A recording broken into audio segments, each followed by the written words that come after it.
Welcome to கற்ற கற்பித்த channel. இப்போ நம்ம என்ன பார்க்க போறோம்னா டிஎன்பிசியோட ப்ரீவியஸ் இயர் கொஸ்டின், அதாவது முந்தைய ஆண்டு வினாக்கள் பார்க்க போறோம். மொத்தம் இதுல 20 கேள்விகள் இருக்கு. பொது தமிழ் தான். 20 கேள்விகளுக்கு நீங்க எவ்வளவு மதிப்பெண்கள் எடுக்கிறீங்க அப்படின்றத கமெண்ட் பாக்ஸ்ல மறக்காம கமெண்ட் பண்ணுங்க. முதல் கேள்வியை பார்த்துடலாம். முதல் கேள்வி, தன்வினை வாக்கியத்தை தேர்ந்தெடுக.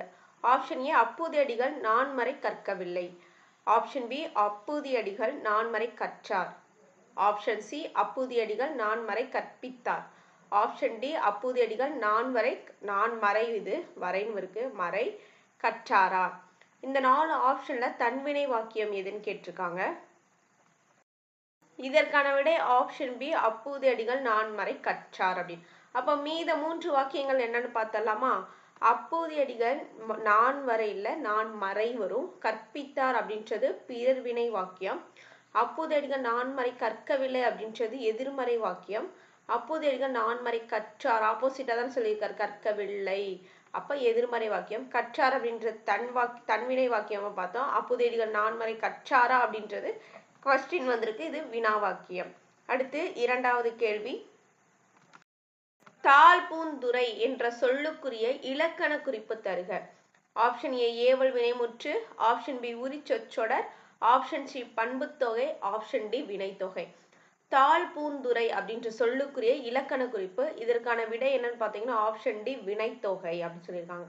அதாவது வினைத்தொகை அப்படின்னா என்னன்னா, முக்காலத்திற்கு பொருந்தும்படி விரிந்து பொருள் தருவதா என்ன சொல்றாங்க, வினைத்தொகை. 3 காலத்துக்குமே ஏத்த மாதிரி விரிந்து பொருள் தர்றதா வினைத்தொகை. இத காலம் கறந்த பெயரெச்சம் அப்படின்னு சொல்லுவாங்க. இது ஆல்ரெடி ப்ரீவியஸ் இயர் கொஸ்டின் தான். காலம் கறந்த பெயரெச்சம் இது வினைத்தொகை, பார்த்து வச்சுக்கோங்க. அடுத்து மூன்றாவது கேள்வி, இங்கே ஒரு தமிழ் மாணவன் உறங்கிக் கொண்டிருக்கிறான். இன்று தன் கல்லறையில் எழுதச் சொன்னவர் யார்?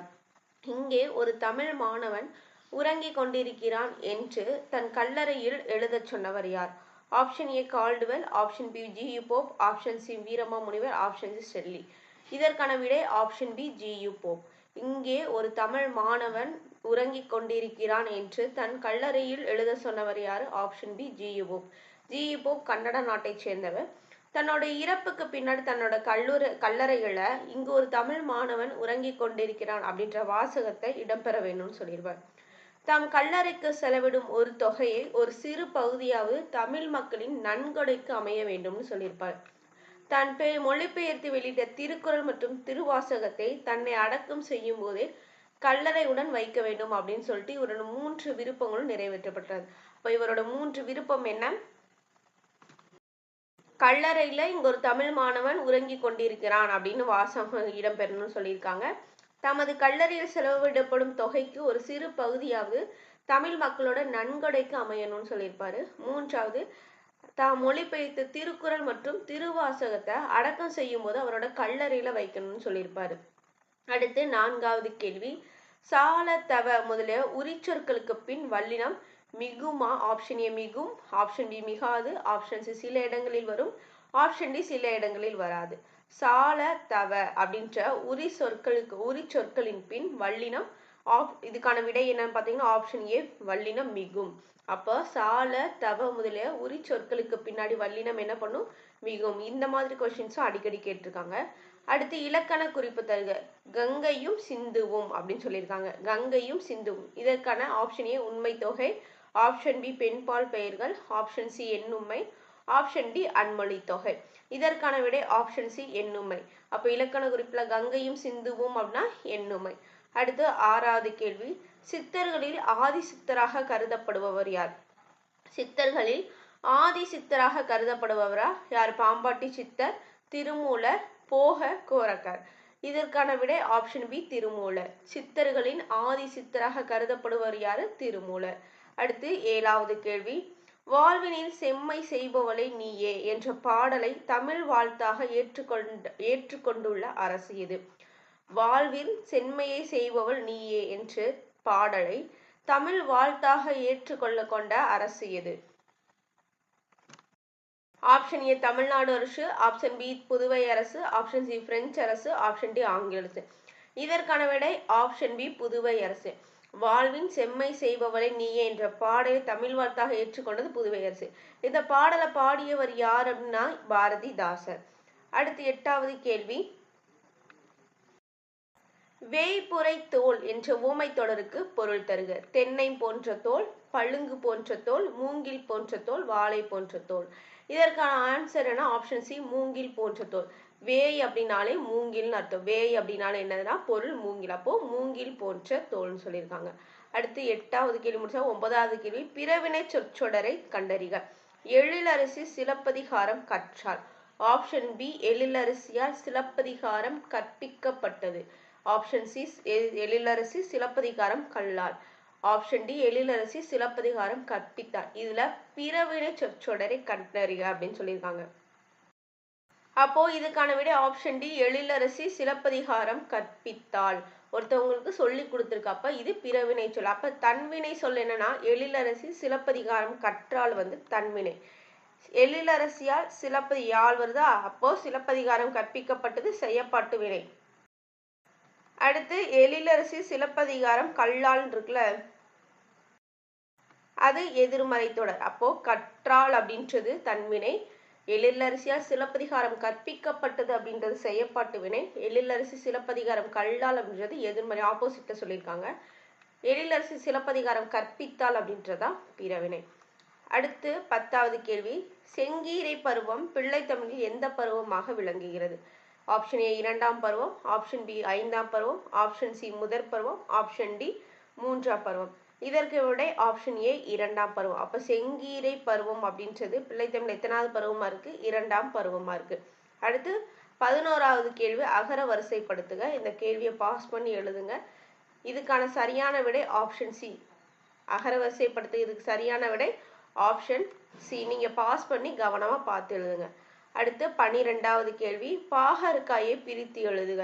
அடிக்கடி ப்ரீவியஸ் இயர் கொஸ்டின், அடிக்கடி கேட்ட கேள்வி. பாகற்காயை எப்படி பிரிக்கலாம்? பாகு கூட்டல் அல் கூட்டல் காய்னு பிரிக்கலாம். பாகற்காயை எப்படி பிரிக்கலாம்? பாகு கூட்டல் அல் கூட்டல் காய். ரொம்ப இம்பார்ட்டன்ட், அடிக்கடி கேட்ட கேள்வி. அடுத்து 13வது கேள்வி. இரட்டை கிளவி போல இணைந்தே வாழுங்கள், பிரிந்தால் பொருள் இல்லை என்று பாடியவர். இரட்டை கிளவி போல இணைந்தே வாழுங்கள், பிரிந்தால் பொருள் இல்லை என்று பாடியவர் யார்? ஆப்ஷன் ஏ இதுக்கான சுரதா. இரட்டை கிளவி போல இணைந்தே வாழுங்கள், பிரிந்தால் பொருள் பாடியவர் யாரு? Option A Suratha. அடுத்து 14வது கேள்வி. பாரதிதாசன் இயற்றிய நாடக நூல் எதுன்னு கேட்டிருக்காங்க. என்ன கேள்வி? பாரதிதாசன் இயற்றிய நாடக நூல். Option A Kannagi Puratchi Kappiyam, option B Pisiranthaiyar, option C சுவரும் சுண்ணாம்பும், ஆப்ஷன் டி பாண்டியன் பரிசு. பாரதிதாசன் எழுதிய நாடக நூல் கேட்டிருக்காங்க. இதற்கான சரியான விடை ஆப்ஷன் பி பிசிராந்தையார். 1969 இதுக்காக சாகித்ய அகாதமி விருது வாங்கியிருக்காரு. கண்ணகி புரட்சி காப்பியமும் பாண்டியன் பரிசு இவரோட நூல்கள். அடுத்து சுவரும் சுண்ணாம்பும் அப்படின்றது சுரதாவோட நூல்கள்னு சொல்லியிருக்காங்க. சுவரும் சுண்ணாம்பும் யாரோட நூல்கள்? சுரதாவோடது. அப்போ இந்த பிசிராந்தையார் அப்படின்றது நாடக நூல் சாகித்ய அகாடமி விருது வாங்கினது எப்போ? 1969. அடுத்து 15வது கேள்வி. 11 கீழ்கணக்கு நூல்களில் ஒன்று. நற்றிணை, குறிஞ்சிப்பாட்டு, பரிபாடல், ஏழாதி. இதற்கான சரியான விடை ஆப்ஷன் டி ஏழாதி தான் 11 கீழ்கணக்கு நூல். அப்போ 11 கீழ்கணக்கு நூல்களில் ஒன்று என்னது? ஏழாதி. இதெல்லாம் பார்க்க ஈஸியா இருக்கும். ஆனா எக்ஸாம் ஹால்ல நம்ம இருக்கிற அந்த ஒரு டென்ஷன்ல நம்மளுக்கு பாதிக்கு மேல மிஸ்டேக், தெரிஞ்ச கொஸ்டினை தான் நம்ம மிஸ்டேக்கே பண்ணிட்டு வருவோம். அடுத்து 16வது கேள்வி. கல்விக்கு விளக்காக விளங்குவது எதுவென்றால் அவர்களிடம் உள்ள டேஷ் ஆகும். கல்விக்கு விளக்காக விளங்குவது எதுவென்றால் அவரிடம் உள்ள டேஷ் ஆகும். ஆப்ஷன் ஏ நற்பண்பு, ஆப்ஷன் பி நற்குணம், ஆப்ஷன் சி புகழ், ஆப்ஷன் டி நல்லெண்ணங்கள். கல்விக்கு விளக்காக விளங்குவது எதுவென்றால் அவர்களிடம் உள்ள டேஷ் ஆகும். ஆப்ஷன் டி நல்ல எண்ணங்கள்னு சொல்லியிருக்காங்க. அப்போ கல்விக்கு விளக்காக விளங்குவது எதுவென்றால் அவரிடம் உள்ள நல்ல எண்ணங்கள்னு சொல்லியிருக்காங்க. அடுத்து 17வது கேள்வி. குழலியும் பாடத் தெரியும் இத்தொடரில் உள்ள பிழையை நோக்கி சரியான தொடரை தேர்ந்தெடுக. குழலிக்கு பாடத் தெரியும், குழலியின் பாடத் தெரியும், குழலி பாடத் தெரியும், குழலியால் பாடத் தெரியும் அப்படின்னு சொல்லியிருக்காங்க. இந்த 17வது கேள்விக்கு சரியான விடை என்னன்னு பாத்தீங்கன்னா ஆப்ஷன் ஏ குழலிக்கு பாடத் தெரியும் அப்படின்றத சரியான தொடர் பிழை நீக்கி. அப்ப மித்த ஆப்ஷன்லாம் பாத்திரலாமா? குழலியும் பாடத் தெரியும் தொடரில் உள்ள பிழையை நீக்கி சரியான தொடர் குழலிக்கு பாடத் தெரியும் அப்படின்றதான் சரியானது. 18வது கேள்வி. தமிழ் சொல்லை கண்டறிக. இதுல உள்ள தமிழ் சொல் 4ல தமிழ் சொல் எதுன்னு கேட்டிருக்காங்க. ஆப்ஷன் ஏ அனுமதி, option B Eesan, option C Kuberan, option D மணிமுடி. இது 4மே நம்ம ரெகுலரா பயன்படுத்துறது தான். அப்ப நம்ம எல்லாரும் என்ன நினைப்போம், தமிழ் சொல்லு. ஆனா இது கிடையாது. இதுக்கான விடை மணிமுடி அப்படின்னு சொல்லியிருக்காங்க. மணிமுடிக்கான பிறச்சொல் என்னன்னு பாத்தீங்கன்னா கிரீடம்ன்றதான் பிறச்சொல். அப்ப மித்த எல்லாத்துக்கும் தமிழ் சொல் என்னன்னு பாத்துருவோமா? அனுமதி அப்படின்னா இசைவு அப்படின்றதான் தமிழ் சொல். இம்பார்ட்டன்ட் பார்த்து வச்சுக்கோங்க. அனுமதி அப்படின்றது இசைவு அப்படின்றதான் தமிழ் சொல். ஈசன் அப்படின்னா இறைவன். ஈசன் அப்படின்னா இறைவன். குபேரன் அப்படின்னா பெருஞ்செல்வம். அப்ப நம்ம பயன்படுத்துற அன்றாட வாழ்க்கையில நம்ம பயன்படுத்துற முக்காவாசிக்கு மேல தமிழ் சொல்லே கிடையாது. எல்லாமே பிறமொழி சொற்களை தான் நம்ம பயன்படுத்திட்டு இருக்கோம். அப்ப அனுமதி அப்படின்னா இசைவு. அனுமதி அப்படின்னா இசைவு. ஈசன் அப்படின்னா இறைவன். குபேரன் அப்படின்னா பெருஞ்செல்வன். அப்ப மணிமுடிக்கு பிறமொழி சொற்கள் என்ன பாத்தீங்கன்னா கிரீடம்ன்றதுதான் பிறமொழி சொற்கள். ஒருவேளை கிரீடம் கேட்டா மணிமுடின்றது கரெக்டா தெரியும்.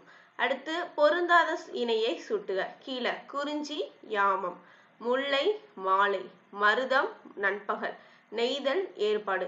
இதுல எது இந்த 4ல எது பொருந்தாம இருக்கு அப்படின்னு சொல்லி கேட்டிருக்காங்க. திணை இதெல்லாம் சிறுபொழுது. இந்த பக்கம் கொடுத்திருக்கிறது எல்லாமே சிறுபொழுது பெருபொழுது இருக்குல்ல, அது மாதிரி இந்த பக்கம் கொடுத்திருக்கிறது சிறுபொழுது. இதுல எது சரியா பொருத்தம் இல்லை அப்படின்னு கேட்டிருக்காங்க. இதற்கான விடை ஆப்ஷன் சி தான், மருதம் நண்பகல். அப்ப மருதத்துக்கு என்ன வரும்? வைகறை. மருதத்துக்கு என்ன வரும்? வைகறை. பாலைக்கு தான் நண்பகல். ஓகேவா? பாலை, அதாவது பாலைவனத்துல பகல்ல நடக்க முடியாதுன்னு வச்சுக்கோங்க. மருதம்னா வயல் தானே, வயல்னா கரையில தான் நடப்போம். இந்த மாதிரி ஷார்ட்கட் வச்சு படிச்சுக்கோங்க. அப்ப பொருந்தாத இணை என்னது? மருதம் நண்பகல். மருதம்ன்றது வைகறை வரும். சிறுபொழுது இது. பாலைன்றது நண்பகல் வரும். அடுத்து 20வது கேள்வி, மிசை எதிர்ச்சொல் காண்க. இந்த கொஸ்டினுக்கு நிறைய பேர் அந்த டிஎன்பிசி குரூப் 4 அப்ப நிறைய பேர் இந்த கொஸ்டினுக்கு மிஸ்டேக் பண்ணாங்க. ஆப்ஷன் ஏ இசை, ஆப்ஷன் பி கீழ், ஆப்ஷன் சி விசை, ஆப்ஷன் டி நாள். மிசை அப்படின்ற எதிர்ச்சொல் கேட்டிருக்காங்க. எதிர்ச்சொல் கேட்டிருக்காங்க.